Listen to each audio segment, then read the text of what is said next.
분홍의 딸임에도 불구하고 가난한 선비 갑수에게 시집을 간 명옥이는 시집을 간 이후 벌써 2년 동안이나 매달 초하루날 날을 정해 친정의 도움을 받기 위해 산을 하나 넘어 친정집을 찾았습니다. 아이고, 아가씨 먼 길 오시느라 고생하셨구만이요. 올케 언니, 그동안 별거 없으셨던가요? 매달 찾아오시는데 그 사이 뭐 별일이야 있겠습니까? 어머님께서 오늘 아가씨 오는 날이라고 방 안에서 아침부터 기다리고 계셨구만이요. 얼른 안으로 드시라니께요. 우리 명옥이 왔구만. 그래 이서방 과거 준비는 잘 돼가고 있냐잉? 서방님이 그동안 우리 집에 신세를 많이 졌다고 자신이 얼른 과거에 합격을 해서 보답을 해야 한다며 요즘 부쩍 더 늦게까지 책을 안 놓고 있구만요. 그래 아주 잘하고 있구마잉. 명옥아 네가 말이여 이서방 몸 안 상하게 이것저것 옆에서 잘 챙겨줘야 한다잉. 아 막말로 니네 오빠 덕팔이야. 그저 물려받은 논에다가 농사일이나 할 수 있제. 우리 집에서 명옥이 너네 이서방 아니면 어떻게 과거 시험장 근처에나 가볼 사람이 있겠냐잉. 아이고 어머니, 올케 언니도 계신데 그런 말씀을 하십니까요? 무엇이라? 아가 내가 뭐 지금 틀린 말 했냐잉? 아, 아니구만요, 어머님. 작은 서방님이 얼른 잘 돼야 저희도 그 덕을 볼 수 있는 것 아니겠습니까? 거 애미야. 니는 거기에 그렇게 있지 말고 얼른 나가서 명옥이 갈 때 가지고 갈 것 좀 챙겨놓거라. 명옥아 내 이서방이 과거 시험에 합격할 때까지는 어떻게 해서든 최선을 다해서 도와줄 테니께 말이오. 한 달에 한 번이 아니라 필요한 것이 있으면 니 언제라도 바로 달려와야 한다잉. 그리고 이거 받아라잉. 와 웜에, 이것은 무엇이랍니까 어머니? 이번 달이 이서방 생일이 있제? 내 여기에 몇 푼 넣었으니까 이걸로 미역국이랑 해먹이고 네가 어떻게든 이서방을 과거에 합격시키는 것이 우리 집안을 위해 할 수 있는 최선의 길이니 네 그건 명심하고 잘해야 쓴다잉. 안 그래도 매달살이다 못이다 해서 가져가는디 뭐 이렇게 돈까지 또 하이고 알겠구만요. 내 어머니 말씀 명심하고 이서방 내조를 할 테니께 걱정할 필요 없구만요. 명옥이는 친정에서 받아온 돈과 식량을 가지고 산을 하나 넘어 자신이 남편 갑수와 신방을 꾸려 살고 있는 옆 마을로 건너왔습니다. 남편 갑수는 아침에 자신이 친정에 간다며 나갈 때와 변함이 없이 그저 미동도 없이 책을 마주한 채로 글 공부에 열중이었지요. 서방님, 아침에 내가 집을 나설 때도 그렇게 공부하고 계시더만 지금까지 책만 보고 계셨습니까요? 그나저나 겁나게 시장하시지라? 제가 금방 저녁 차려드릴 테니 조금만 기다리시구랴. 거 처가에는 잘 다녀왔단가 부인? 참말로 내가 장모님한테는 어떻게 감사를 드려야 할지 모르겠구만. 한두 번도 아니고 매달 이렇게나. 아, 우리 어머니가 하시는 말씀이 서방님께서 그저 과거 시험에만 합격하면 된다고 같은 가족끼리 이런 걸로 괜히 미안한 마음 갖는 것 아니라고 안 그럽니까요? 알았구만 그려. 내 어떻게든 과거 시험에 합격을 하면 그동안 자네가 고생한 것이나 거 장모님께서 우리한테 해주신 것 전부 잊지 않고 갚을 테니 조금만 기다려 주시구려 부인. 명옥은 이렇듯 갑수에게 시집을 간 이후부터 지금까지 줄곧 남편 갑수의 과거 시험을 준비할 수 있게 내조의 힘을 아끼지 않았습니다. 하지만 시간은 흘러 명옥의 친정어머니가 병으로 세상을 떠나고 손이 올케가 집안의 곳간 열쇠를 차지하자 순식간에 모든 것이 변하게 되었는데요. 오메, 이것이 누구십니까요? 아가씨 아니십니까? 올케 언니, 덕팔이 오라버니를 좀 만나러 왔는데 오라버니 집에 계십니까요? 아, 우리 서방님 같은 천한 농사꾼이야. 이 시간에 소장농들하고 같이 농사일에 바빠놓으니 집에 있을 리가 있겠습니까? 안 그래도 초하루가 되면 아가씨가 올지 모른다고 내 아가씨한테 전해줄 것이 있었는데 잠깐만 있어 보시오잉.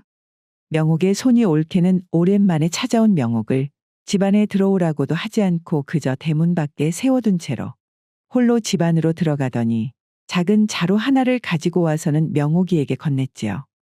올케 언니, 이것이 다 무엇이랍니까요?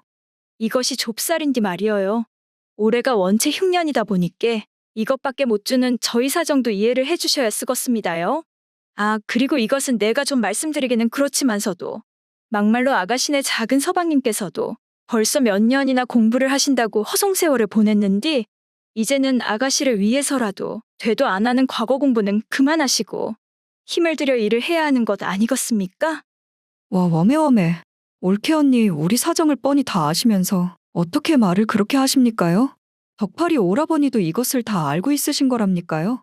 네, 이것이 그냥 하는 말이 아니라 다 아가씨를 생각해서 드리는 말 아닙니까요? 아무튼 아가씨 살펴 들어가시고 거 좁쌀 같은 것은 언제든 드릴 수가 있으니까 필요하시면 또 오셔요잉. 아이고 이것이 날이 흐려지는 게 비가 오려나잉. 명옥의 손이 옳게 매양이는 명옥이에게 핀잔을 주고는 명옥이 돌아가는 것을 보지도 않은 채 먼저 집 안으로 휙 들어가 버리더니 유난스럽게 대문을 걸어 잠궜습니다. 와, 웜에 이것이 뭔 일이냐. 어머니가 돌아가신 지 얼마나 되었다고. 사람이 저라고 변할 수가 있다냐임. 내 두고 봐라. 우리 서방님만 과거에 떡하니 합격을 함은 오늘 겪은 이 수모는 절대로 잊지 않고 그대로 돌려줄 테니께. 친정집에서 올케에게 수모를 겪어온 명옥이는 분한 마음으로 집으로 돌아와 남편 갑수에게 서러움을 토로하였습니다. 명옥의 이야기를 들은 갑수는 명옥이를 달래주고는 진지하게 말을 꺼냈지요.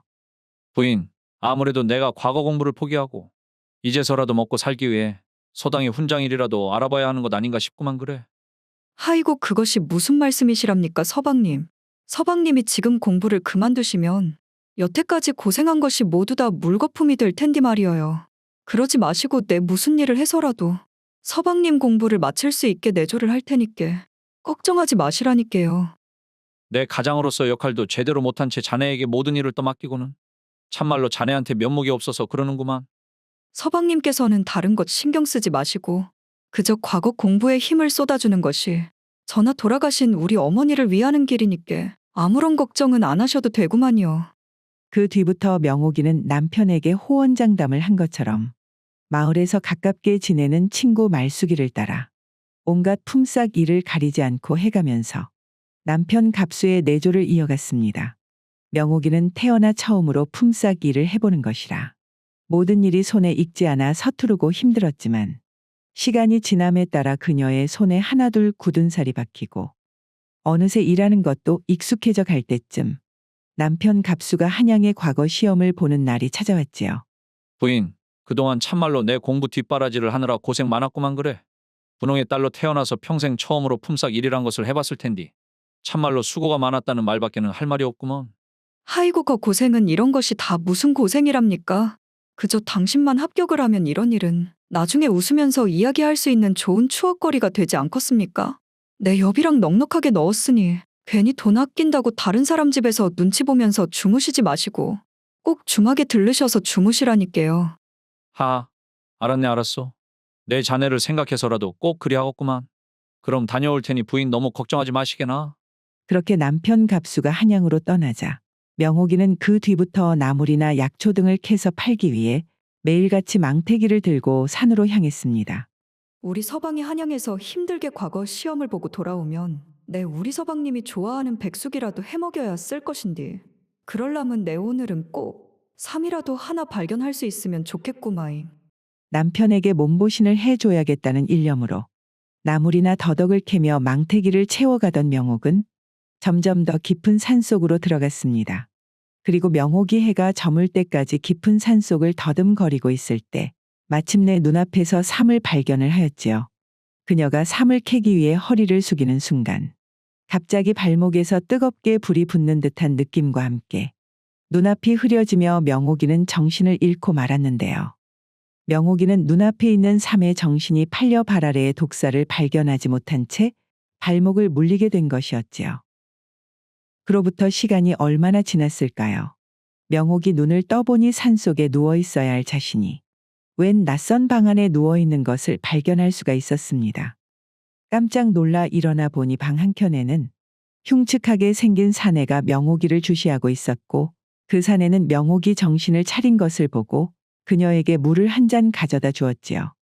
감사합니다요.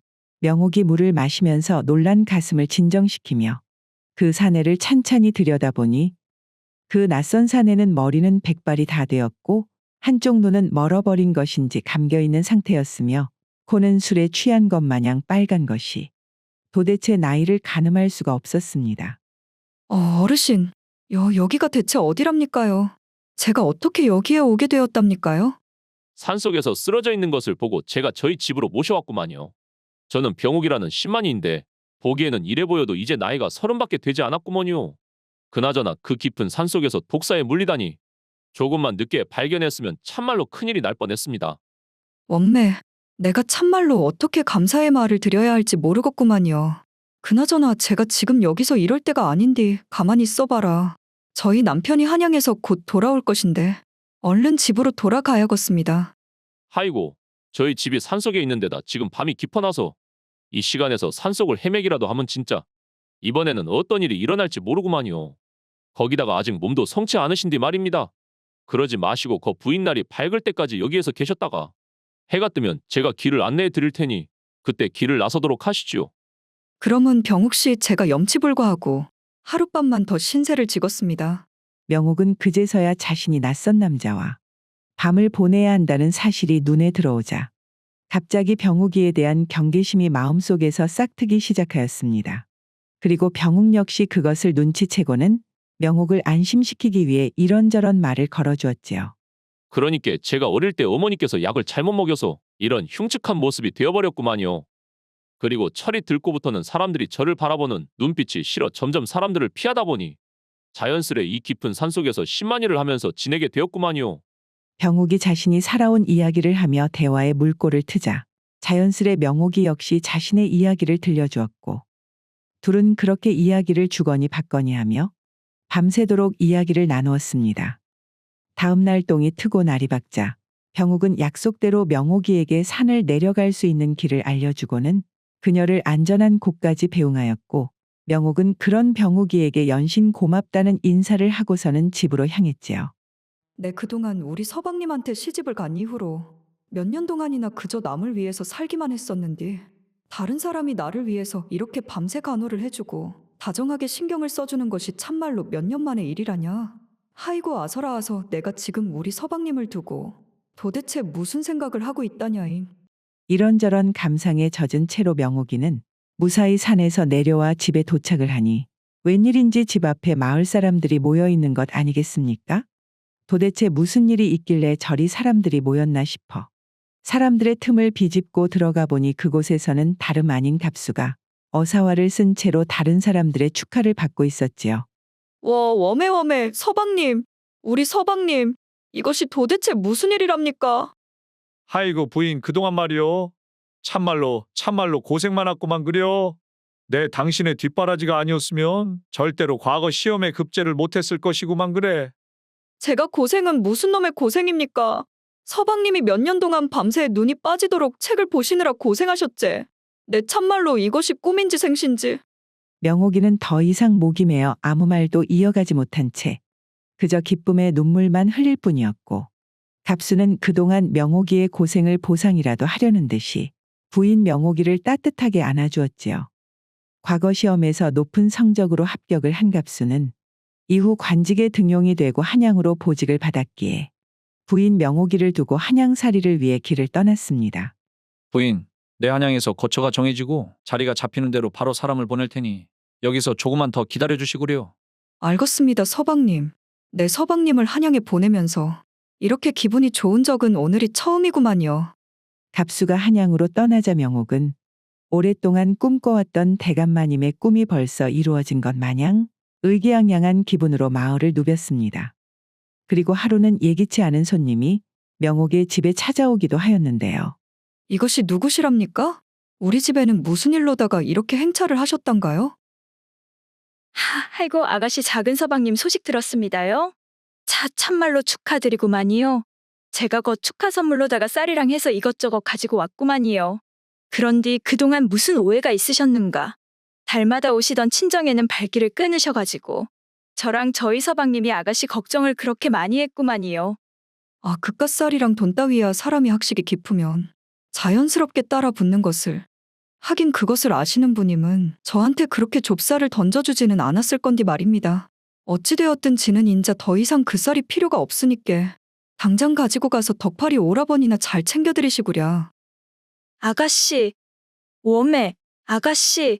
그렇게 올케 언니에게도 그동안 무거웠던 서러움을 한 번에 풀어버린 명옥이.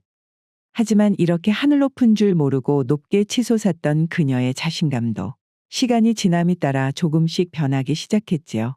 명호가, 너네 서방님이 한양으로 간 지도 벌써 석 달이 지났는데 아직도 아무 소식도 없는 것이냐잉?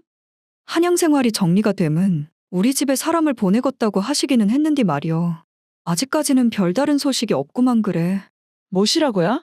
아무리 그래도 시간이 벌써 석 달이 지났는디. 지금까지 아무런 소식이 없는 것은 뭔가 쪽간 이상한 거 아니대?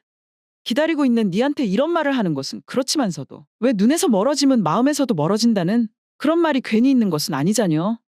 하이고 별소리를 다 하는구만 말수가. 우리 서방님이 원체 바쁘게 나란 일을 하다 보니 아직 일이 손에 익지 않았을 것이고 그러다 보니께 나까지 챙길 그런 정신이 없는 것 아니겠냐잉. 내 다른 사람이라면 몰라도 우리 서방님은 전혀 그런 걱정할 필요가 없는 사람이구만.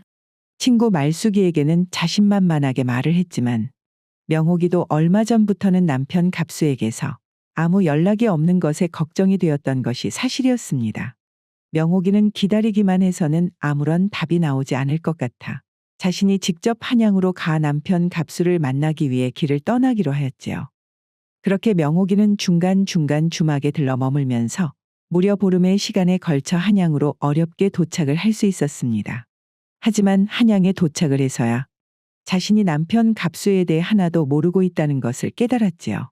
생각해보니 내 무작정 한양을 오기는 했는데 우리 서방님이 어디에서 살고 있는지, 어떤 풍계를 받아서 어디에서 근무를 하는지 내 아는 것이 아무것도 없구만 그래.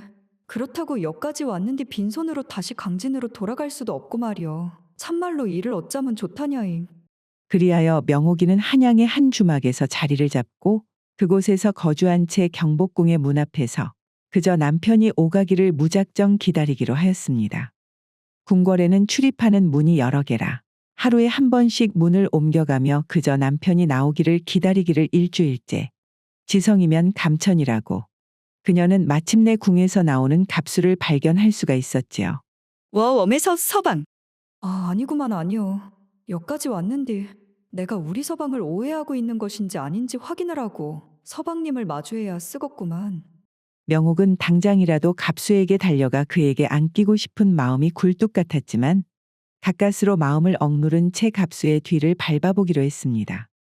갑수는 한참을 이런저런 골목을 지나 어느 기와집에 도착을 한 후 너무나 자연스레 그 집의 문을 두드렸지요. 그러자 그 기와집의 문이 열리더니 젊고 어여쁜 처자가 문을 열고 나오는 것 아니겠어요? 서방님 오늘은 평소보다 많이 늦으셨구만요. 하이고 내 오늘도 일하는 내내 우리 마누라가 보고 싶어서 일이 손에 잡히지 않아서 참말로 힘들었구만 그래. 제가 서방님께서 좋아하시는 백숙을 차려놓았으니 얼른 안으로 드시지요. 갑수가 그 어여쁜 처자와 함께 집으로 들어가는 것을 그대로 지켜본 명옥이는 너무나 큰 충격에 아무 말도 할 수가 없었습니다. 명옥은 그저 한참이나 그 기와집 대문만 쳐다보고서는 아무것도 하지 않은 채 다시 주막으로 발걸음을 돌릴 뿐이었지요. 아이고 참말로 내 팔자도 사납구만 그래. 더러운 꼴이란 더러운 꼴은 다 봐가며 몇 년 동안 고생해서 서방을 과거에 급제를 시켜놓았더만 한양으로 올라간 지 석 달 만에 다른 처자랑 살림을 차리다니. 다른 사람은 몰라도 우리 서방만은 안 그럴 줄 알았는데 내가 인생을 헛살았구만 헛살아버렸어.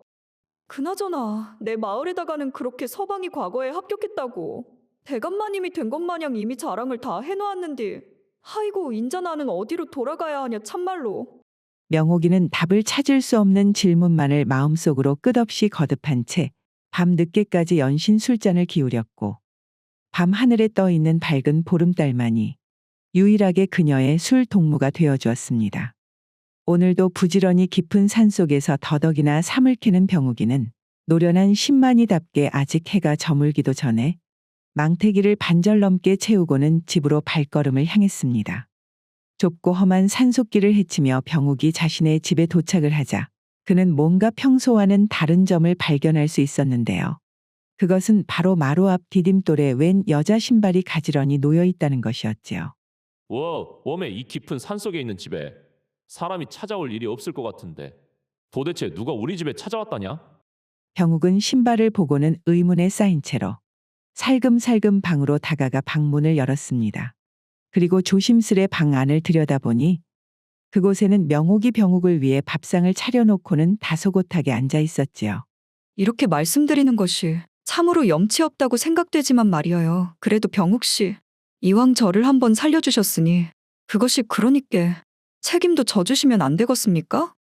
평소에 자신이라면 절대 명옥이를 받아주지 않았겠지만 병욱이는 그녀의 얼굴에서 왠지 모르게 다른 사람의 시선을 피해 산속으로 숨어들었을 때의 자신의 모습이 겹쳐 보였습니다.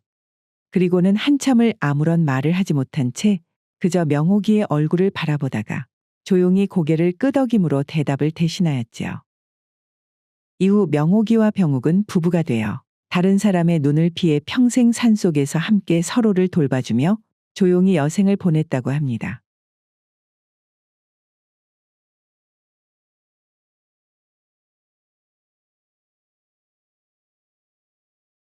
강진에서 살고 있는 홍배대감내 소장농 봉섭이 총각은 근면성실하게 일을 잘하기로 소문이 자자했습니다. 그는 다른 일반 소장농의 두세 배 되는 일을 너끈히 할 수 있는 상농임에도 불구하고 그의 지주 홍배대감은 워낙에 수전노이기에 몇 년 전 세상 물정 몰랐던 봉섭이를 잘 구슬려 일반 소장농들보다도 돈을 적게 주며 지금까지 봉섭이를 부리고 있었지요. 그리고 시간은 흘러 어느덧 봉섭이의 세경 계약이 끝나가는 시기가 다가오고 있었습니다. 하이고 내 이 홍배대감 때문에 아주 3년 내 일이란 일은 죽어라 했는디 한 해에 쌀 7가마니밖에 품삯으로 못 받으니 참말로 일을 해도 남는 것이 없구만 그래. 이번에는 다른 지주랑 확실하게 계약을 잘해가지고 나도 평생 꿈에 그리는 내 땅을 떡하니 사서 말이오. 거기에다가 농사를 짓고 부자가 되면 춘심 씨도 나를 좀 분명 다르게 봐줄 것이 틀림없구만 그래. 봉섭이는 세경 계약만 다시 해서 돈을 벌게 되면 오랫동안 꿈에 그려왔던 자신의 땅에 농사를 지으며 좋아하는 여인도 얻을 수 있을 거란 희망을 가진 채로 오늘도 해가 질 때까지 열심히 논에서 일을 했습니다. 그리고 봉섭이 세경 계약이 거의 끝나간다는 소문이 돌기 시작하자 봉섭이 살고 있는 마을의 지주들뿐만 아니라 주변 마을의 지주들까지 봉섭이의 일하는 모습을 보기 위해 봉섭이를 방문하는 일이 잦아졌는데요. 뭐시라? 자네 같은 상농 중에서도 상농이 하네. 고작 쌀 7가마니만 받으면서 일을 하고 있단 말인가? 그것이 도대체 말이나 되는 소리란가? 하이고 도대체 지주라는 양반이 이 순박한 총각을 꼬셔서 얼마나 피를 빨아먹으려고 그것밖에 안 줬단 말인가? 벌써 3년이나 그렇게만 받고 일을 했구만요. 그렇지 않아도 그것 가지고는 참말로 살기가 팍팍해나서 저도 이제 다른 지주랑 계약을 할까 알아보려던 참이었습니다. 이것이 참말로 잘 되었구만 그려. 나 이 산 너머 옆 동네 사는 춘삼이라는 사람인디. 자네가 그 홍배대감네랑 계약을 끝내고 내년부터 우리 집하고 계약을 하면 내 한 해 기본쌀 10가마에다가 말이오. 농사가 잘 되는 해에는 수확량에 따라 내 좀 더 챙겨주도록 하겠네. 어떤가 자네? 웜에 기본 10가마를 말이오요. 그것이 참말입니까? 그러면 말입니다. 아직 요 홍배대감님하고 계약이 끝날려면 시일이 좀 남았으니 저한테도 좀 생각할 시간을 주실 수 있겠습니까요? 아 되고 말고. 그럼 내 또 찾아오도록 함세. 봉섭이는 이번에야말로 신중하게 계약을 잘해야 한다고 생각을 하여 찾아오는 지주들에게 모두 조건을 들어본 후 시간을 달라고 했습니다. 한편 봉섭이를 두고 여러 지주들이 서로 경쟁을 하자 봉섭이와 함께 홍배대감 아래서 소장농 생활을 하는 진수의 심기는 불편해지기 시작했는데요. 나도 곧 있으면 세경 계약이 끝나가는디 어째 나한테는 한 사람도 안 오고 봉섭이한테만 저라고 사람들이 찾아온다냐. 아이고 내 참말로 배알이 더는 꼬여서 못 봐주겠구만. 그리하여 진수는 봉섭이 몰래 홍배대감을 찾아가 고자질을 하였지요. 무엇이라 진수 네 그것이 참말이냐? 참말이라고 안 그럽니까요. 악어 일 시간이 되었으면 일을 해야지. 계약이 끝나가니 요즘은 아주 일은 내팽개치고는 찾아오는 지주들에게 품삯을 더 내어놓으라고 경쟁을 붙이고 있더라 이 말입니다. 아이고 이것이 안 되겠구만. 내가 이렇게 가만히 손 놓고 봉섭이를 내어줄 수는 없는 노릇이지. 자신의 소장농들 중 뿐만 아니라 마을에 있는 소장농 중에 가장 일을 잘하는 봉섭이었기에 홍배대감은 다른 지주들에게 봉섭이를 이대로 뺏길 수 없다고 생각을 했습니다. 그리하여 어떻게 하면 봉섭이를 잡을 수 있을지 밤이 깊도록 생각을 한 홍배대감은 순간 머릿속에 하나의 생각이 떠올랐지요. 그래. 이것이 그런 수가 있겠구나. 다음 날 홍배대감은 논으로 가서 일을 하고 있는 봉섭이를 조용히 따로 불러내었습니다. 봉섭아 올해 추수가 끝나면 벌써 나랑 일을 한 지도 3년이 다 되어서 세경 계약이 끝나는디 말이다. 하이고 그것이 바로 올해였습니까요? 제가 일에만 파묻혀 살다 보니 계약이 끝나가는 줄도 몰랐구만요, 어르신. 허허 그랬단 말이지. 내 그동안 네가 워낙에 일을 잘해줘서 다시 계약을 하게 되면 내 니한테 한 해에 쌀 15가마를 고정적으로 줄 생각이 있는디. 어째 생각이 있느냐 봉섭아? 어르신 자그마치 쌀 15가마를 말입니까? 그것이 참말입니까요, 어르신? 아 그럼 내가 바쁜 사람을 불러내서 거짓말을 하겠느냐? 너만 좋다면 오늘이라도 다시 계약서를 내 작성해 줄 수가 있구만 그려. 웜에 그 수전노 홍배대감이 무려 쌀을 무려 15가마를 준단 말이오. 하이고 내 이 정도면 다른 마을로 가는 것보다 그냥 홍배대감하고 다시 계약을 하는 것도 손은 없겠구만. 아 춘심씨도 이 마을에 있기도 하고 말이오. 알겠습니다 어르신. 그러면 제가 어르신 아래서 일을 했던 정도 있고 하니 다시 계약을 하겠습니다요. 봉섭이 홍배대감과 한 해에 쌀 15가마라는 계약을 하게 되자 봉섭이가 마을에서 가장 품삯을 많이 받는 소장농이라는 소문이 순식간에 마을 중으로 퍼지게 되었습니다. 이후 봉섭이는 전에 없는 경험을 하게 되었지요. 웜에 말숙씨가 갑자기 우리 집에는 무슨 일입니까요? 내가 말이여 감자를 좀 많이 쪄가지고 봉섭 씨한테 좀 나눠주려고 가지고 왔는데 어찌게 봉섭 씨 입에는 맞을지 모르겠구만. 그나저나 이것이 김치랑 같이 먹으면 겁나게는 맛이 괜찮은디. 어떻게 잠깐 봉섭 씨 방으로 들어가도 되겠습니까요? 하이고 말숙씨. 나는 말이오 그 감자 같은 것은 아주 딱질색이구만요. 그리고 그 어딜 남자 혼자 사는 집에 함부로 들어오려고 그런단가요? 행여 다른 사람들이 보면 오해할 수도 있는 것인디. 내 다른 사람들 오해를 살라고 이렇게 일부러 찾아온 것 아니겠습니까? 무엇이라고라? 하이고 내가 말숙씨한테 무슨 여지를 잘못 줬는지는 모르겠지만서도 나는 이미 마음속에 둔 사람이 있어 놓으니께 그런 줄 아시고 그 감자 가지고 돌아가시구랴. 이렇듯 전에는 봉섭이를 거들떠도 보지 않던 마을 처자들이 하나둘 봉섭이에게 노골적으로 관심을 표하는가 하면 또 하루는 봉섭이 그렇게 좋아하는 춘심이 역시 논에서 한창 일을 하고 있는 봉섭이를 찾아오기도 하였는데요. 우리 주인마님께서 감자를 너무 많이 삶아버려가지고 주변 사람들한테 좀 나눠달라고 나한테 심부름을 보냈는디 말이어요.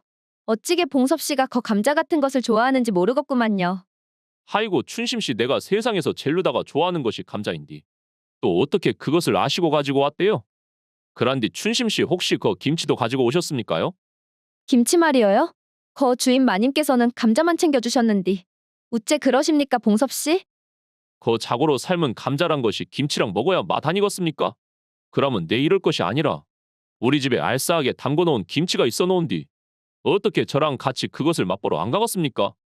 자신에게 찾아온 기회를 놓치지 않은 봉섭이는 감자를 김치와 먹어야 한다는 명분으로 춘심이를 집으로 데리고 와서 함께 시간을 보내게 되었고 그것을 계기로 더욱 가까워진 둘은 일사천리로 정을 쌓고 혼례를 치르기에 이르렀습니다. 시간은 봉섭이 꿈에 그리던 춘심이에게 장가를 간 지 벌써 5년이 지났습니다. 그 5년의 세월 동안 봉섭이는 항상 염원했던 자신의 땅에 농사를 짓는 꿈을 이루기는커녕 오히려 그의 삶은 품삯 계약을 하기 전보다도 팍팍하게 변해 있었는데요. 이후인즉 봉섭의 지주인 홍배대감이 봉섭이에게 품삯을 치러야 하는 시기만 오면 봉섭아 내 웬만하면 너한테 이런 부탁을 안 하는디. 올해 흉년이 너무 심하게 들어서 말이다. 일단은 내 너한테 쌀 5가마니를 주고 나머지 10가마니는 내년에 사정이 좀 괜찮아지면 합산해서 주면 안 되겠냐잉? 웜에 대감 어르신 올해 저희가 작황이 예년에 비해 괜찮았던 것으로 아는디 흉년이었다는 것이 무슨 말씀이시랍니까?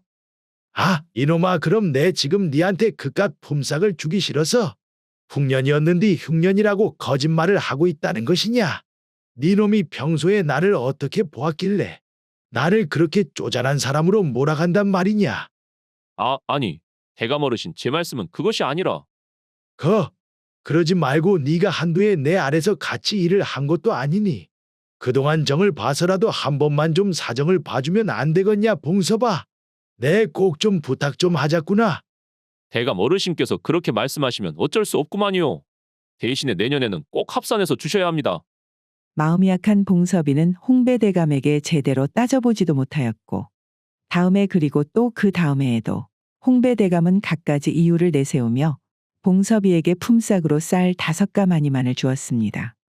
그렇게 무려 5년의 세월 동안 제대로 품삯을 못 받아오자 봉섭이의 부인 춘심이는 더 이상은 참지 못하고 화가 머리 끝까지 나고 만 것이었지요. 서방님, 지금 한두 해도 아니고 벌써 5년이나 품삯을 제대로 못 받고 일을 하고 있는디 서방님께서 아무리 사람이 좋다고 해도 그렇지. 이것이 말이나 되는 일입니까요? 홍배대감님께서 사정이 어려워 그렇다는디 소장농인 내가 거기에다 대고 강하게 밀어붙이기가 조금 거시기 하구만 그려? 아, 우리 마을에서 제일 가는 부자 홍배대감이 사정이 어렵다 그러면? 도대체 우리 마을에서 누가 사정이 괜찮겠습니까? 안 되겠구만이요. 내 여태까지는 서방님께서 어련히 잘 처리하시겠지라고 생각해서 나서지 않았는디 말이어요. 인자는 내가 좀 나서야 쓰겄습니다. 마누라, 뭐를 어떻게 하려고 지금 그러는 것인가? 어쩌기를 뭘 어쩝니까요. 당장 내일 서방님하고 같이 그 홍배대감님 댁에 가서 그동안 밀린 품삯을 달라는 약조를 받아와야지요. 그리하여 다음날 날이 밝자마자 춘심이는 남편 봉섭이와 함께 홍배대감의 집으로 찾아가게 되었습니다. 마음이 약해 아무 말도 못하던 봉섭이와는 달리 춘심이는 홍배대감을 만나자마자 그동안에 밀린 품삯을 달라고 강하게 밀어붙였지요. 대감 어르신, 5년 동안 자그마치 밀린 품삯이 쌀이 50가마입니다. 50가마. 저희가 그동안 한 해 5가마니만 받으면서 어렵게 생활을 했었는디. 아, 이리 주거나 저리 주거나 더 이상은 못 참겠구만이요. 제가 오늘은 대감님께서 언제까지 밀린 품삯을 저희에게 주시겠다 약조를 해주시지 않으시면 절대 그냥은 돌아가지 않고 관아에까지 고발할 생각이니 딱 오늘 날짜를 정해주셨으면 좋겠구만이요. 워낙에 춘심이 강하게 그동안 밀린 품삯을 달라 요구하니 홍배대감도 더 이상 그녀에게 핑계를 대지 못하고 한풀 꺾인 목소리로 대답을 했지요. 아, 알았구만. 그동안 참말로 미안했구만 그래. 그런데 자네들 말일세. 내가 당장 쌀 50가마를 준비하려고 해도 그것이 양이 상당하니 그것을 구하는데 시간이 걸리지 않겠는가? 그러니까 나한테 딱 2주만 준비할 수 있는 시간을 주시게나. 내 정확히 2주 후에 다시 우리 집에 찾아오면 그동안 밀린 품삯을 처리해 주겠네. 그럼 대감님 저희한테 참말로 약속하셨습니다요. 저희가 오늘부터 딱 2주 후에 다시 찾아올 테니께 그때 가서 딴 말 하시면 안 되구만요. 웜에 저 봉섭이 마누라가 아주 성질이 장난이 아니구만 그래. 그런디 내 봉섭이 장가를 갔다는 소리를 듣기는 했는디 말이요. 아, 지주인 나도 마누라가 세상을 떠나서 없는 판국에 소장농인 주제에 저 녀석이 저라고 예쁜 마누라를 얻었단 말인가? 이것이 도대체 말이나 되는 말이단가? 부인과 사별한 후 호라비 신세로 지내고 있었던 홍배대감은 춘심이를 보고는 마음이 크게 동하기 시작했습니다. 그리하여 다음날 홍배대감은 봉섭이 논에 나와 일을 하고 있는 것을 직접 확인을 한 후 사람을 시켜서 봉섭이의 부인 춘심이를 마을 물레방앗간으로 조용히 불렀지요. 어르신 다른 사람도 아니고 지아비가 있는 아녀자를 이런 으슥한 곳으로 부르시다니. 행여 마을에 소문이 돌까 무섭구만이요. 그런데 무슨 일로 저를 찾으셨답니까? 내 춘심이 자네에게 따로 주고 싶은 것이 있어서 좀 여기로 와달라 부탁을 한 것이구만. 홍배대감은 옷 안을 주섬주섬 뒤지더니 옥비녀 하나를 꺼내서 춘심이에게 내밀었지요. 워엄에 어르신 이것이 딱 봐도 상당히 값이 나가는 옥비녀 같은디. 참말로 이것을 저를 주신단 말씀입니까? 내 어제 자네를 처음 봤을 때부터 이 옥비녀의 주인을 드디어 찾았구나라고 생각을 했다네. 어르신 말씀은 감사하기는 한디. 저한테 뭘 원하시는 게 있어서 이것을 주신다고 그러십니까? 내 자네를 어제 보니 무력이 상당히 강한 것 같더라고. 그러니까 춘심이 이왕 한번 사는 것, 가난한 소장농의 부인보다는 부잣집 대감 첩으로라도 사는 것은 어떻겠는가? 뭐시라고라? 어르신, 지금 저보고 우리 서방님을 배신하고 어르신의 첩이 되어달라 이 말씀이십니까? 말이 첩이지 내가 부인하고 사별하고 벌써 수년째 호래비로 지내고 있으니 나한테만 오면 부인이나 다름없지 않겠는가? 그리고 내가 먼저 세상을 뜨게 되면 내 자네에게 재산의 반절을 떼어줄 수도 있구만 그래. 대신에 조건이 하나 있는디 말이요. 그것이 좀 자네 도움이 필요하구만. 어르신 재산의 절반이나요? 사람을 놀리는 것도 유분수지. 우리 서방님 품삯도 제대로 안 챙겨주시는 분 말씀을 제가 어떻게 믿을 수 있겠습니까요? 그러니 나도 발을 뺄 수 없는 조건을 자네에게 거는 것 아닌가? 그러니까 내가 가지고 있는 품삯 계약서에 써있는 15가마란 글자의 일자를 교묘하게 지워버릴 테니 자네는 자네 집에 보관하고 있을 계약서 사본을 좀 없애줬으면 하는구만. 아, 그러면 나야 쌀 50가마를 아껴서 좋은 것이고, 자네 역시 우리 둘이 공범이 되어 일을 꾸민 것이 있으니 그것을 빌미로 안심하고 나에게 재산을 받을 수 있지 않겠냐 이 말이지. 그 말씀은 어르신 지금 저보고 우리 서방님을 배신하라는 말 아닙니까요? 저는 그런 일은 못하구만요. 사람 잘못 보셨구만요, 어르신. 허허, 갑자기 하늘 같은 서방을 배신하라는데 그런 반응을 보이는 것도 무리는 아니지. 이것이 자네 인생에서 자주 오는 그런 기회는 아닐 테니 너무 성급하게 생각하지 말고 남은 2주 동안 잘 한번 생각을 해보시게나. 뭐 자네가 거절을 해도 나는 그냥 봉섭이에게 쌀 50가마를 주면 되는 일이고 말이요. 춘심이는 홍배대감에게 말도 안 되는 소리라며 자신은 절대 남편 봉섭이를 배신할 수 없다고 큰 소리를 치고는 집으로 돌아왔습니다. 춘심이 방으로 들어오고 그녀가 5년 동안 봉섭이와 함께 살았던 방을 찬찬히 훑어보자 그제서야 한없이 초라하고 낡은 초가집 방이 눈에 들어오기 시작했지요. 그려. 내 어차피 우리 서방한테 시집 온 것도 마을에서 젤로다가 품삯을 많이 받는다는 소리에 이끌려서 시집을 온 것이 사실이고 우리 서방이 암만 잘 나간다고 해봐야 그저 한낱 가난한 농부가 되는 것 아니겠냐 이것이. 그렇다면 이왕 인생 한 번만 사는 것 기회가 왔을 때 딱 잡아야 하는 것 아니겠어? 그리하여 춘심이는 서랍장을 연 후에 품삯 계약서 사본을 꺼내 들고는 한참이나 그것을 바라본 후 호롱불에 계약서 사본을 들이밀었지요. 시간은 약속된 2주일 후가 되고 봉섭이와 춘심이는 다시 홍배대감 집을 찾아갔습니다. 그리고는 봉섭이 홍배대감에게 밀린 품삯을 달라고 하니 홍배대감은 그것이 마치 처음 들어보는 일인 것 마냥 놀란 눈을 하고서 계약서를 봉섭이에게 들이밀었지요. 아니 봉섭아, 이것이 무슨 말이냐. 난데없이 네 세경이 한 해에 무려 쌀 15가마라니. 여 계약서를 한번 잘 봐봐라 봉섭아. 여기에 분명히 15가마가 아니라 5가마라고 적혀져 있지 않느냐. 워우 워메. 대감 어르신 이것이 무슨 계약서입니까요? 분명히 5년 전에는 15가마로 계약을 했지 않습니까? 그리고 그것을 떠나서 2주 전까지만 해도 대감님께서 오늘 그동안 밀린 품삯을 주신다고 해서 저랑 우리 마누라가 이렇게 온 것이고 말이어요.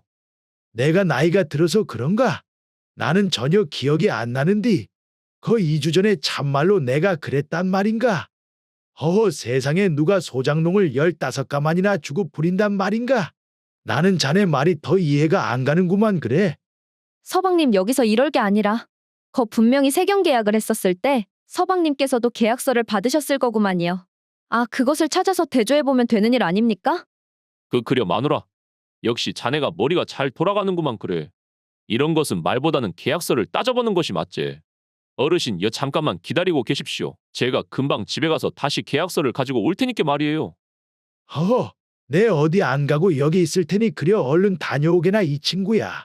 대신에 말일세 자네가 나한테 거짓말을 한 것이면 그 앞으로는 우리 집 소장농이를 그만둬줘야 쓰겠구만. 내가 일을 못하는 사람을 쓸 수는 있어도 나한테 거짓말로 속이면서까지 품삯을 더 받아먹으려는 사람을 내 일꾼으로 쓸 수는 없는 노릇 아니겠는가? 봉섭이 자신이 가지고 있는 계약서를 확인하기 위해 홍배대감의 집을 나서는 순간 춘심이는 홍배대감과 묘한 눈빛을 주고받으며 남편 봉섭이를 따라 나섰습니다. 홍배대감 집에서 돌아온 봉섭이는 방에 들어가자마자 덮칠 듯이 서랍에 뛰어들고서는 계약서를 찾기 시작하였습니다. 하지만 이미 춘심이 태워버린 계약서는 집안 어디에서도 찾을 수가 없었지요. 없구만 없소. 내가 분명히 얼마 전까지만 해도 여 서랍 안에 계약서를 넣어둔 것을 확인을 했는디 말이오. 이것이 없을 리가 없는디 세상에 어떻게 된 일이란가 참말로. 마누라, 혹시 자네 여기다 둔 내 계약서 못 봤는가? 봉섭이 춘심이에게 묻자 춘심이는 갑자기 얼굴이 차갑게 변하더니 아이고, 이제 와서 계약서가 없다고 말을 하십니까요, 서방님? 나한테 한 해에 쌀 15가마는 너끈히 받는다고 그렇게 자신만만하게 호언장담을 하시더니만 결국에는 그것이 거짓말이었구만이요, 그래. 마누라, 그것이 무슨 말인가 거짓말이라니. 자네도 시집 오기 전에 분명히 내가 쌀 15가마를 받는다는 것을 알고 있지 않았는가? 저는 그런 거 잘 모르겠고 말입니다, 서방님. 아니제 거 봉섭씨. 저는 더 이상 당신하고 같이 살 수가 없구만이요. 이것은 순전히 내가 봉섭 씨한테 속아서 한 혼례니께 이 혼례는 완전히 무효라 이 말입니다. 워메. 마누라. 아, 춘심이. 봉섭이 살고 있는 강진에 부패했던 기존의 원님이 물러가게 되고 새로운 원님이 부임을 하게 되었습니다. 새로 부임한 원님은 이전 마을에서도 송사를 잘 가르기로 정평이 나 있는 사람이었지요. 하루는 원님이 마을에 적응을 하기 위해 마을 이곳 저곳을 둘러보다 주막을 지나치는데 대낮부터 한 사내가 주막에서 술에 취해 서럽게 울고 있지 않겠습니까? 주모, 저 사내는 도대체 무슨 일이 있길래 저리도 술에 취해 서럽게 운단 말인가? 하하이고, 이번에 새로 오신 원님 아니십니까? 저자가 봉섭이라는 사내인디. 한때는 우리 마을에서 제일 잘 나가는 소장농이었는디 말이어요. 아 부인하고 일자리를 한 번에 잃게 된 이후부터는 일도 찾지 않은 채 날이면 날마다 이곳으로 찾아와 저라고 술만 마시면서 서럽게 울어대지 않겠습니까? 무엇이라? 하루아침에 일자리랑 부인을 잃었단 말이요? 저도 봉섭이가 술에 취해 술주정을 하며 한탄하는 말을 귀동냥으로 듣게 되어 정확한 것은 아닌디 말입니다. 부인하고 지주가 둘이서 작당을 하고 자기를 속여 먹었다고 하더라고요. 하이고 지주야 그렇다 치지만 거 부인은 무려 5년이나 정을 붙이고 같이 살았으면서 어찌 그럴 수가 있는지 내 듣고도 믿기지가 않았구만요. 봉섭이의 이야기를 전해들은 원님은 주모의 말이 사실인지 확인하기 위해 다음날 홍배대감과 춘심의 주장 역시 들어보고자 모두를 관하로 불러들였습니다. 마누라. 이 차림이 도대체 어떻게 된 일인가 그려? 내가 이리 멀쩡히 살아있는디 그새 다른 남정네한테 제가라도 든 것인가 지금? 하이고 봉섭 씨, 마누라는 내가 누구 마누라란 말입니까?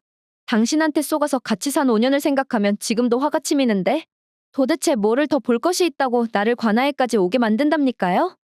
어찌된 일인지 한 달 만에 나타난 부인 춘심이는 이전과는 전혀 다른 부잣집 마님 같은 모습에 머리에는 비싸 보이는 비녀까지 꼽고 나타났습니다. 이후 원님이 도착하여 송사를 위해 각자의 의견을 들어본 후 홍배대감이 제출한 품삯계약서까지 확인을 하였지요. 원님은 춘심이의 변해버린 모습이나 봉섭이의 주장들을 봐서 마음속으로 심증은 가지만 제시된 증거와 결정적으로 춘심이의 주장이 전부 봉섭이에게 불리하게 작용을 했기에 어떻게 판단을 내려야 하나라고 고민하던 찰나 무엇인가 번득이는 생각이 원님의 머리를 스쳐 지나갔지요. 그래. 그것이라면 한번 해볼 가치가 있을지도 모르겠구나. 원님은 포졸에게 갑자기 큰 괴짝을 하나 가지고 오라고 시키고는 느닷없이 춘심이를 괴짝 안에 들어가라고 명하고 못으로 뚜껑을 막아버렸습니다. 홍배 자네와 봉섭이는 내일 다시 관하로 와서 한 사람씩 이 춘심이가 들어있는 괴짝을 지게 지고 마을을 한 바퀴 돌도록 하여라. 원님. 저 괴짝을 지고 마을을 돌라니. 그것이 무슨 말씀이십니까 갑자기? 둘 다 상반된 말만 하니 내 그것만을 가지고는 송사를 판결할 수는 없는 노릇이구만. 그리고 저 괴짝에 들어가 있는 춘심이는 분명 진실을 알 터이니 자네들이 괴짝을 지고 마을을 도는 것으로 진실의 무게를 온몸으로 느끼기를 바라는 마음에서 일을 시키는 것이니 이 점을 이해해 주기를 바라는구만 그래. 원님 그런 깊은 뜻이 있었구만이요. 역시 참말로 현명하십니다. 그려. 아이고 참말로 이것이 무슨 개뼈다구 같은 소리라냐. 저 원님이 이 마을 저 마을에서 원체 송사를 잘 가른다고 내 소리를 듣기는 들었는데 결국 아무런 증거를 못 찾으니 이런 쓸데없는 짓이나 시키고 있구만 그래. 이번 송사는 내가 이겼구만 이겼어. 다음 날이 되자 홍배대감과 봉섭이는 다시 관아에 모였습니다. 그리고 원님의 명에 따라 홍배대감이 먼저 괴짝이 든 지게를 지고 마을을 돌기 시작하였지요. 홍배대감은 관아를 빠져나와 인적이 드문 골목으로 간 후 조용히 괴짝 안에 있는 춘심이에게 말을 걸었는데요. 춘심이 자네 거기 있는가? 춘심이 자네 맞지? 안에 있구만이요. 이거 보시게 춘심이. 오늘 송사가 끝날 때까지 우리가 입만 다물고 계속해서 봉섭이를 몰아가면 저 원님도 아무런 증거를 찾을 수 없을 테니 결국에는 어쩔 도리가 없을 것이야. 그러니 그 안에서 갑갑하더라도 오늘 송사가 끝날 때까지만 참고 있게나. 한참의 시간에 걸쳐 홍배대감이 땀을 뻘뻘 흘리며 관아로 돌아오니 원님은 기다렸다는 듯이 홍배대감에게 물었습니다. 홍배 자네는 아직도 봉섭이 계속해서 거짓을 주장하고 있다고 생각을 하는 것인가? 내 마지막으로 기회를 한 번 더 줄 테니 잘 대답을 해보시게나. 원님, 저는 참말로 저 봉섭이를 수년 동안 거둔 죄밖에 없습니다요. 다른 사람도 아니고 제가 어찌 원님 앞에서 거짓말을 할 수가 있겠습니까요? 허, 알았네 그려. 자네 저 봉섭이가 지게를 지고 돌아와서도 그 말을 똑같이 할 수 있을지 한번 두고 보자고 그려.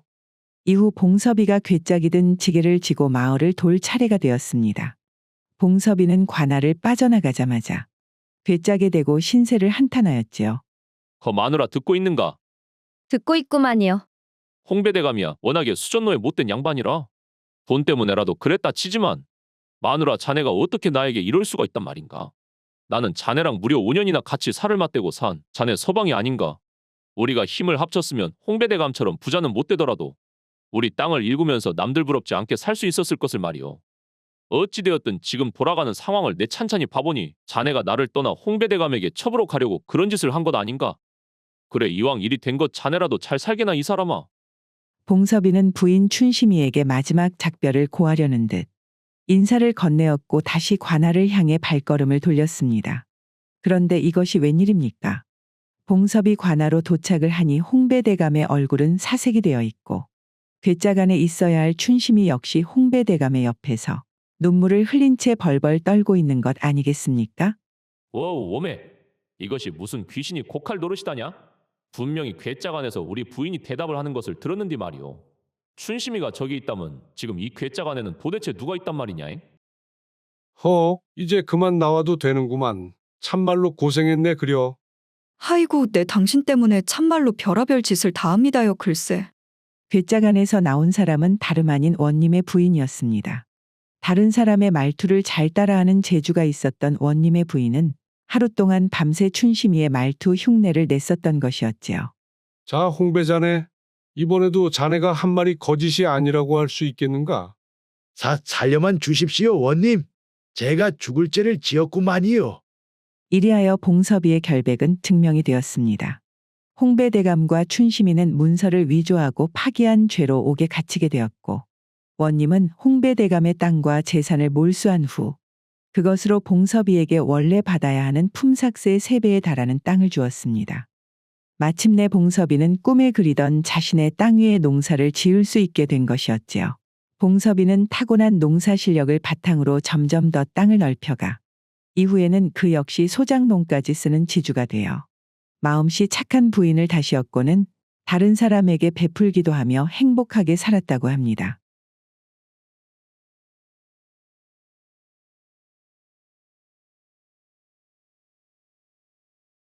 조상대대로 높은 관직을 차지했었던 이 시양방 가문의 독자 흥섭이는 벌써 20년간이나 7번이나 과거 시험에 낙방을 했습니다. 흥섭이의 부인은 벌써 몇 해 전 병으로 세상을 떠나고 슬아에는 눈에 넣어도 아프지 않을 어여쁜 춘심이라는 관연한 딸이 있지만 여전히 흥섭이 돈벌이를 신경 쓰지 않고 과거 공부만 할 수 있는 것에는 독자인 그가 부모로부터 물려받았던 재산이 상당했기 때문이었지요. 아버지, 한양에서 먼 길 다녀오느라 고생하셨구만요. 이번 시험은 어떠셨나요? 하이고 말도 말아라 춘심아. 이 공부라는 것도 이제 한 20년 정도 하다 보니 이제는 내가 뭐를 하고 있는 것인지도 모르겠구만 그래. 이런 말씀을 드리는 것이 상당히 조심스럽기는 한데 이제라도 차라리 남아있는 재산으로 땅을 좀 사서 소작농을 부리고 사는 것은 어떻습니까요? 사람이 할 수 있는 것을 하고 살아야지. 내가 평생 공부만 하고 농사라는 것을 해본 적도 없는디 내가 잘 알지도 못하는 것으로 어찌 사람을 부리겠느냐. 그리고 내 여기서 공부를 포기하면 우리 집안이 대대로 관직에서 한 자리씩 차지한 양반 집안인디 죽어서도 조상님들 볼 면목이 없는 것 아니겠느냐잉. 사람이란 것이 다 자기 밥그릇이 정해져 있는 것이구만. 그것이 아니라 이제 저도 내년이면 시집을 갈지도 모르는 일인데 아버지 혼자 두고 가기가 마음이 무거워서 그러는 것 아닙니까요? 너 또 그 갑수 녀석 말하는 것이냐? 내 지난번에도 말을 했지만 아무리 선비 집안이라고 해도 그 가난한 집 자식한테는 너를 안 보낸다고 하지 않았냐잉.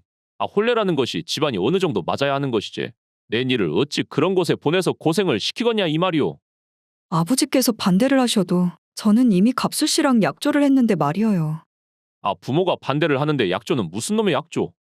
거 있어봐라. 내 떡하니 과거에 합격을 해서 어찌되었든 일을 이름 있는 양반집에 시집을 보내줄 테니 말이오. 춘심이 니는 다른 생각하지 말고 그저 조금만 더 기다리면 되는 일이구만. 사실 흥섭이는 딸에게 그렇게 계속해서 과거 시험 공부를 하는 것을 고집하였지만 벌써 과거 시험 공부를 시작한 지도 20년이 되어가는 흥섭이었기에 요즘 따라 책을 마주하는 것이 점점 껄끄러워지기 시작하였습니다. 하이고 이놈의 책도 한 20년 동안 들여다보니 이제는 뭐를 아는지도 모르겠고 뭐를 모르는지도 모르겠구만.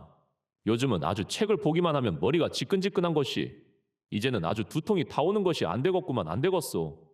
책만 보면 없던 두통이 생기던 흥섭이. 그러다 보니 그는 점점 서재를 떠나 산책 등을 위해 외출을 하는 일이 점점 잦아지기 시작하였고 외출이 잦아지다 보니 평소 술을 마시지 않던 그가 친구들을 만나 주막에서 술을 한 잔씩 하는 일도 생겼지요. 하이고 이 맛이구만 이 맛. 내 예전에는 자네들이 왜 술을 마시는지 전혀 이해를 못했는디 이제서야 그것이 이해가 되는구만. 아주 20년이나 골방에서 책만 보느라 마음이 답답했었는디 이 막걸리 한 잔에 속이 다 시원하구만 그래. 이 친구가 평생 책만 보면서 완전히 스님처럼 살더니만 이제는 술맛도 알아버리고 요즘에는 술이 또 부쩍 늘어버리기까지 하는구만 그래. 그럼 흥섭이 이 친구야. 아, 여기서 이렇게 미적지근하게 우리들끼리만 놀지만 말고 어떤가잉? 좀 더 본격적으로 한번 놀아보지 않겠는가? 춘삼이 이 친구야. 그것이 지금 무슨 소리란가? 여기에서 뭐를 더 할 것이 있는가? 내 그동안 책만 들여다보고 살아온 자네를 위해 말일세. 진짜 세상은 책 바깥에 있다는 것을 제대로 한번 보여줄 테니 말이요. 자네는 돈이나 좀 준비하시고 그냥 따라오시게나잉. 친구 춘삼이는 그런 흥섭이를 데리고 자신이 자주 가던 기방을 소개해 주었고 이후 흥섭이는 춘삼이와 어울리며 기방에서 술을 마시는 일이 잦아지더니 급기야는 노름판에 끼는 일까지 생겼는데요. 흥섭이 자네, 나 거 뒷간에 좀 다녀올 테니 자네가 잠시 문수 이 친구 좀 상대해 주시게나. 아 춘삼이 나는 태어나서 화투패는 만져본 적이 없는데 내가 어떻게 하겠는가? 아, 며칠 동안 우리가 하는 것을 쭉 지켜보지 않았는가? 딴 것은 자네가 다 가지고 혹 잃게 되더라도 내 반절은 대어줄 테니 내 뒷간 가는 동안만이라도 자리 좀 지켜주시게. 그렇게 매번 친구들이 하는 것을 옆에서 구경만 하다 우연치 않게 한번 손을 대어본 첫 노름판에서 흥섭이는 크게 돈을 따게 되자 여태까지의 세상이 뒤바뀌는 듯한 충격을 받았습니다. 그려 세상에 이런 방법이 있었구만 참말로. 내가 이렇게 잘하는 것이 따로 있었는디 말이오. 아 눈이 있으면 뭐하나. 내가 잘하는 것조차 알아보지도 못한 채 무려 강산이 2번이나 바뀌는 동안 그저 눈앞에 책만 보고 살았으니 말이오. 내 여태까지 참말로 인생을 헛살았구만 헛살았소. 그리고는 흥섭이는 집으로 황급히 돌아와서는 20년 동안 공부했었던 책들을 모조리 싸가지고 부엌으로 간 다음 아궁이에 태워버렸습니다. 와, 어메어메. 아버지 지금 무슨 짓을 하고 계십니까요? 그 애지중지하던 책을 태워버리시다니요? 춘심아 내가 말하지 않았냐잉. 사람은 말이오 자기가 잘하는 것을 하고 살아야 한다고. 알고 보니 내가 잘하는 것이 이 책을 잡는 것이 아니라 화투패를 잡는 것이더라고. 이것 봐라 내가 오늘 하루 동안 벌어온 돈이구만. 아버지, 도대체 이 큰 돈을 어디에서 지금 노름을 하고 오신 겁니까요? 아 이거사 노름이라니. 이것도 재주가 있으면 엄연히 돈벌이가 될 수도 있는 것이지. 이제부터 내 그동안 공부하느라 잃었던 우리 집 재산을 다시 불려놓을 테니 춘심이 너는 이 애비만 믿고 굿이나 보고 떡이나 집어먹으면 되는구만 그 뒤로 흥섭이는 완전히 다른 사람이 되었습니다. 매일같이 이른 아침이 되면 서재로 가서 공부를 하던 그는 이제 해가 중천이 될 때쯤 느지막이 일어나서 해가 떨어지면 개눈 감추듯 저녁을 먹고는 바로 기방으로 가서 노름을 하는 것이 하루의 일과가 되어버렸지요. 그리고는 노름을 하면 할수록 처음에 붙었던 운빨은 더 이상 흥섭이에게 붙지 않았고 시간이 가면 갈수록 가지고 있는 재산 역시 눈에 띄게 줄어가고 있었지요. 아버지, 또 노름을 하시러 기방에 가시는 겁니까? 이제 그 많던 재산도 슬슬 바닥을 보여가는데 아버지 이제 제발 노름을 끊으셔야 합니다. 아 춘심아 내가 돈 그것 좀 잃었다고 이제 와서 물러나 버리면 어찌 큰일을 할 수가 있겠느냐잉. 원래 동트기 전이 제일 어두운 법이라. 이런 사소한 어려움에 끈덕지게 버티지 못하면 될 일도 안 되는 법이구만 이것이. 딸 춘심이는 노름을 그만둬야 한다고 흥섭이에게 간곡하게 부탁을 하였지만 이미 노름에 빠져버린 흥섭이의 귀에는 어떠한 말도 들어오지 않은 상태가 되었지요. 이후 흥섭이 노름을 시작한 지도 벌써 몇 달의 시간이 흘렀습니다. 여전히 친구들과 침침한 기생집 쪽방에서 눈에 핏대를 올려가며 패만 보고 있는 흥섭이. 그는 몇 달 동안 제대로 밥도 챙겨 먹지 않은 채 그저 가만히 앉아 손에 든 패만 보느라 몸 역시도 만신창이가 되어버렸지요. 하이고 다 끝나버렸구만. 끝나버렸어. 이제는 눈이 가물가물해서 손에 들고 있는 패도 보이지 않는구만. 이것이 이렇게 끝이 나는구만. 끝이. 흥섭이는 몇 달에 걸쳐 밤낮으로 쉬지 않고 노름을 한 끝에 자신의 건강뿐만 아니라 가지고 있던 그 많은 재산을 날리고 집까지 기방 주인에게 저당을 잡히고 나서야 비로소 노름판에서 일어날 수가 있었습니다. 그리고 빈털터리가 되어 집으로 돌아가는 길. 하늘은 그의 기분을 아는지 모르는지 비까지 쏟아지기 시작하였지요. 내가 도대체 이것이 귀신에 씌인 것도 아니고 도대체 무슨 짓을 한 것이냐? 조상 대대로 내려오는 집을 저당을 잡히다니 말이오. 그 순간이었습니다. 한참을 처량하게 빗속을 걷던 흥섭이 머리 위로 갑자기 굉음과 함께 빛의 기둥이 비와 함께 쏟아지는 것 아니겠습니까? 그랬습니다. 흥섭이는 벼락에 맞고 만 것이었지요.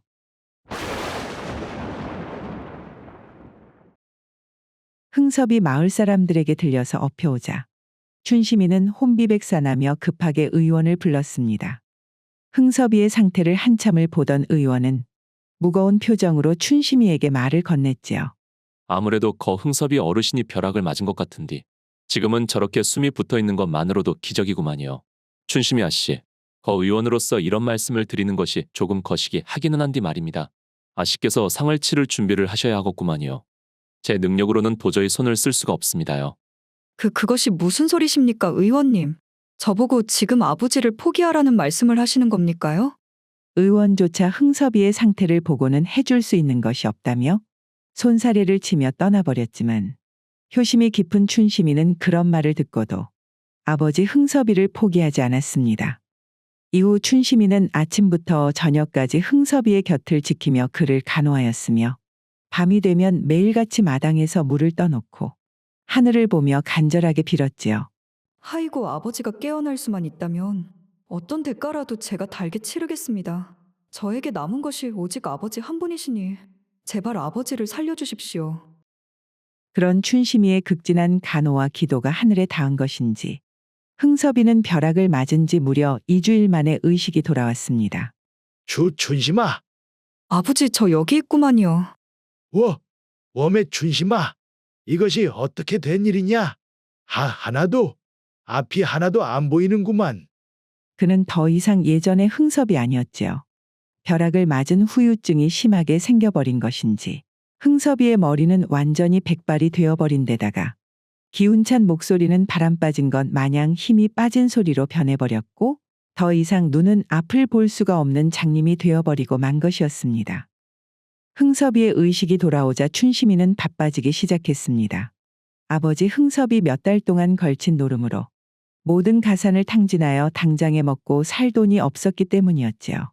그렇기에 춘심이는 마을 이 집 저 집을 돌며 품삯 일을 구걸하였으며 흥섭의 친구 중에 한 명이었던 홍배대감이 그녀를 딱히 여겨서 하녀로 받아주기도 하였지요. 그러던 중 하루는 춘심이 일을 마치고 집으로 돌아와 보니 흥섭이 기방 주인과 함께 한참 대화를 하고 있는 중이었습니다. 그녀는 춘심이 방으로 들어오자 황급히 대화를 멈추며 춘심이의 눈치를 살피더니 흥섭이 어르신, 이제는 춘심아 씨도 알아야 하지 않겠습니까? 춘심아 씨도 관련이 있을지 모르는 일 아닙니까? 어르신께서 애비된 입장에서 차마 말을 못하시겠으면 제가 대신 말을 하겠습니다요. 네, 부탁하건네. 그리하여 기방주인은 춘심이를 따로 마당으로 불러내었고 춘심이에게 종이 하나를 건네었지요. 이것이 도대체 무엇이길래 저에게 주십니까? 이것이 흥섭이 어르신께서 요 몇 달 동안 우리 기방에서 노름을 하시면서 집을 저당 잡아놓고 돈을 빌렸다는 차용증이구만요. 이것을 2달 안에 갚지 못하면 집을 좀 비워줘야 되겠습니다. 뭐시라고요?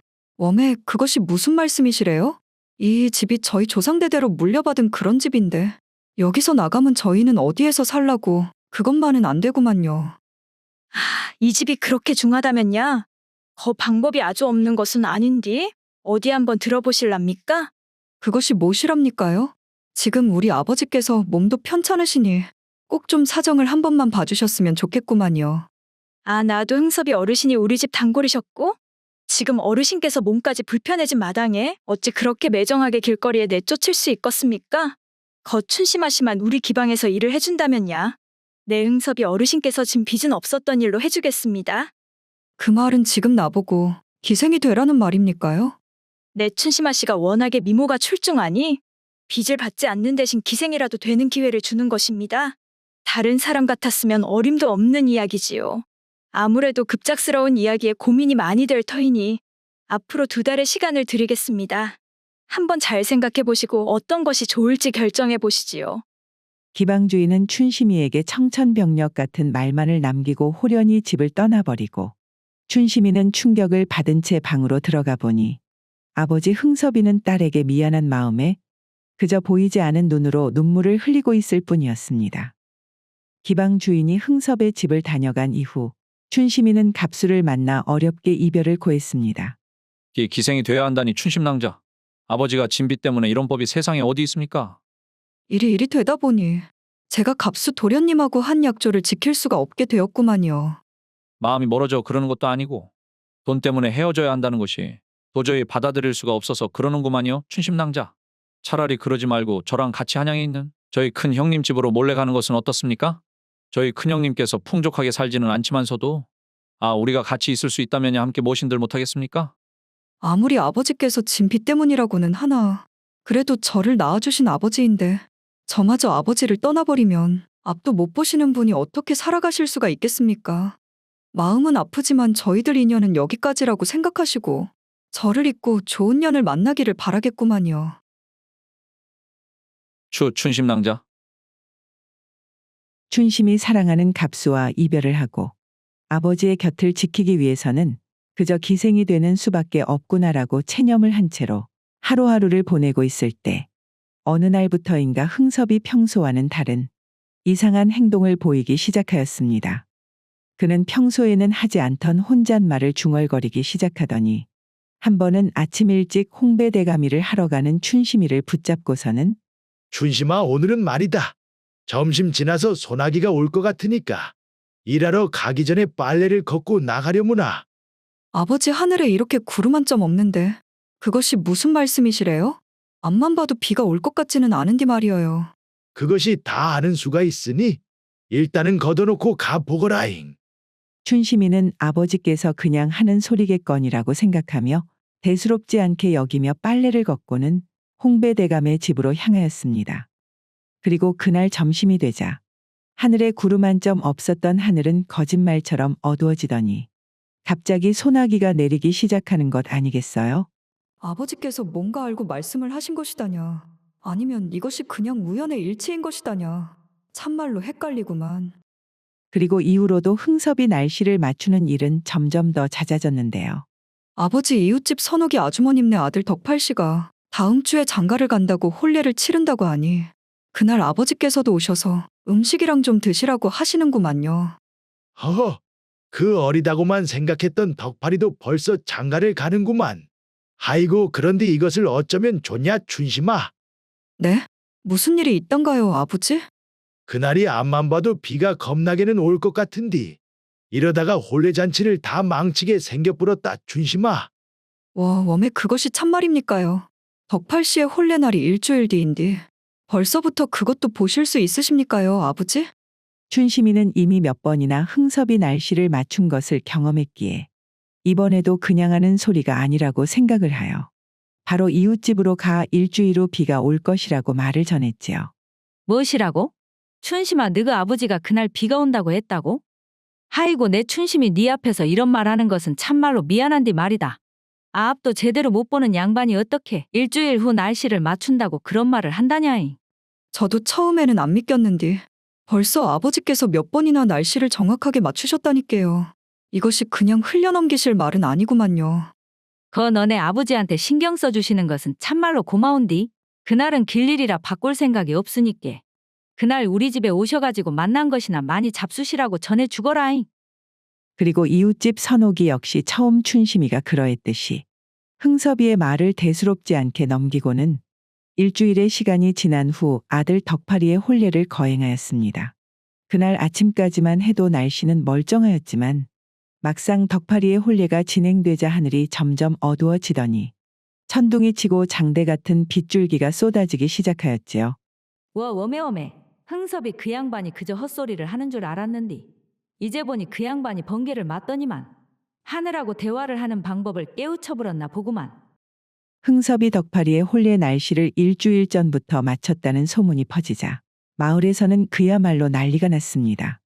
그리하여 흥섭의 집에는 자식의 혼례 날을 정하려는 부모들이 찾아오기 시작하더니 이후에는 상인이나 무역상들까지 흥섭의 집을 찾아왔는데요.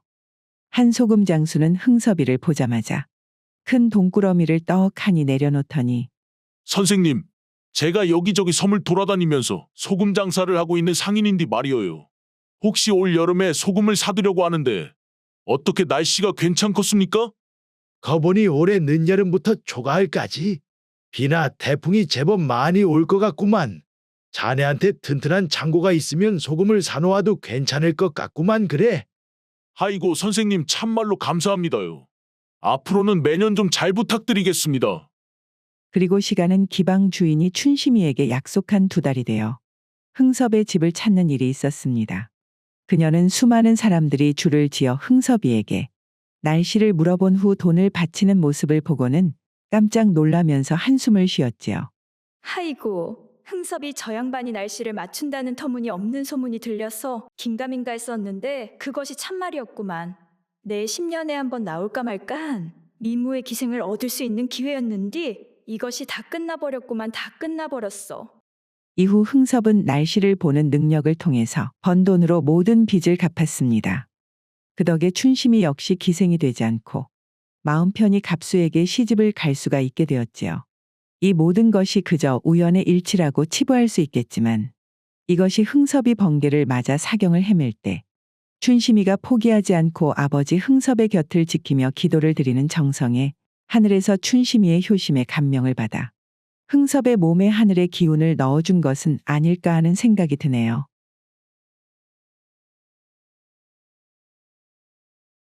오늘의 고전여행 이야기는 이것으로 마치겠습니다. 오늘도 부족하지만 긴 영상 봐주신 여러분들께 감사드리며 항상 가정의 평안이 깃들기를 바라겠습니다. 그럼 저는 다음 영상으로 다시 찾아뵙겠습니다. 감사합니다.